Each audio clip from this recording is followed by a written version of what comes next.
What's up, my name is Ken and I help small content creators film cinematic videos for their personal brands using easy and simple methods. Today I'm going to be showing you a step-by-step guide on how to film vertical cinematic shots of yourself for your short form videos. Alright, step 1, use a tripod. Obviously, you're going to need to use a tripod. This is the most important tool of all cinematography. All of us don't have people to film videos for us. None of my friends want to, and it's kind of sad. I tried, didn't work. So your tripod is your best friend, alright? It literally is. It's the best investment you can make as a solo creator who films themselves, besides your camera, of course. Now, the big difference between videography and cinematography is the equipment. One of them uses the tripod as its main asset. That's cinematography. Whether you use a phone or a camera, you need to turn your tripod to shoot at a vertical angle. Now, the thing is, some creators like to shoot horizontally and then in their editing process, they'll change it to a vertical resolution. Now, I don't really like doing that because if you're just zooming in into your horizontal shots, then, that's just not good in general. It's just not good.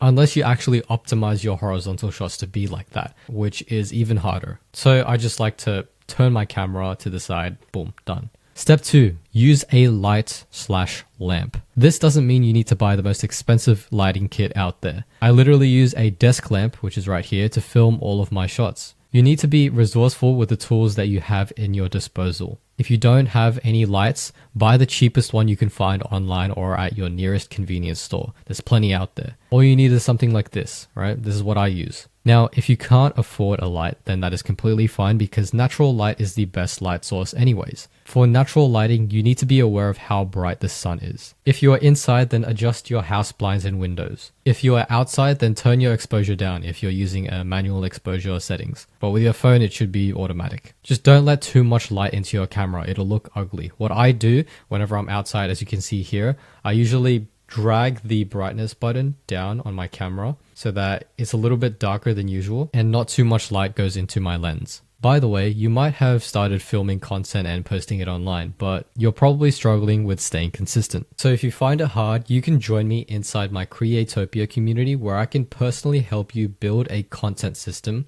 that'll get you posting consistent cinematic videos in no time. You can join me and all the other ambitious creators inside by clicking the link in the description below. Back to the video. Step 3 is to film more close-up shots. Now, this is just some general advice for you guys that might be the winning factor for your personal brand. Film close-up shots of your face to capture an emotion. Now, it doesn't have to be your face only. You can do close-up shots like this. Any simple activity is really effective to add on top of your visual storytelling. You can even zoom in even more for an extreme close-up shot. This is an extreme close-up shot right here. Now, the eyes is where all the emotion is at. So you're going to have to do some acting skills as well. Get creative with the objects that you capture. For example, I like to capture my mouse, I like to capture my keyboard, I like to capture my books, etc. Take footage of your tools, equipment, furniture, toys, books, and everything else, right? Now, make sure to back your close-up shots with medium and long shots as well. You can't just film close-up shots all the time. For example, you can film a close-up shot, then move to a medium shot on the same exact subject. The background here is me writing on my notebook. That's a medium shot, right? And then this side right here is me writing on my notebook, and it's a close-up shot. So that backs each other up. It syncs well. Another example is you can film a long shot, then a close-up shot. Same thing. This will look so good in your short form videos. I'm telling you right now, if you incorporate close-up shots, more close-up shots, it will change your entire content style. So use close-up shots along with your medium shots and long shots when you edit your videos and import your footage, because your final video will look cinematic, especially when it's a short form video. People are going to be like, holy shit, this guy's good, because it tells a visual story from different angles. The more close-up shots, the more cinematic. Just think about that. That's the one rule. It's a game changer for short form content, and I'm telling you, if you try this, you're going to see it for yourself. Now, you can set yourself apart from your competitors by doing this. I like to do this by filming literally me watching my own content, which is like nobody else does that, but I do, right? I like to watch my own reels and record it as an extreme close-up shot, like this shot right here, and I like to record my own face acting. Either if I'm like cringing or if I'm uncomfortable, if I'm sad, I like to just record my face so that people can feel the exact same emotion. And close-up shots are very effective for that. The thing is, just don't overdo the close-up shots. Make sure it's appropriate for your visual storytelling, right? You don't want to use close-up shots for your entire film or video.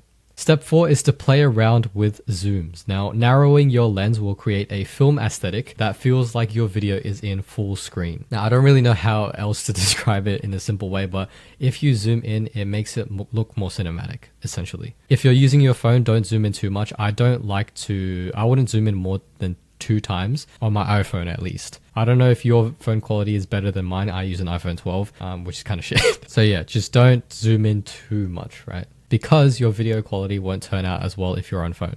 Now, whenever I'm shooting a long or medium shot, I'm always zooming in on my camera, especially with long shots where I'm trying to capture my entire body. So that is exactly why I needed to take a step back and place my tripod further away, like even further away, so that I can have some extra space to zoom in and still capture my entire body as a long shot. You can place your tripod far away and zoom out, right, for a wide shot, but I don't really like that personally. It doesn't really look cinematic, but if that's your style, go with it. The number one rule that I follow with my content is that I want to film myself like I'm starring in my own movie. So if that's what you want to do as well, use the exact same rule. Now, the thing about wider zooms is that it's usually good for talking head shots. If you are a personal brand that records yourself talking to the camera, then wide shots would be good for you. So what I do is I capture my face with a wide zoom shot while the camera is relatively close to me. And these 2 videos in the background is an example of that too. Because it's weird if I zoom in into my face completely. Like it doesn't look good.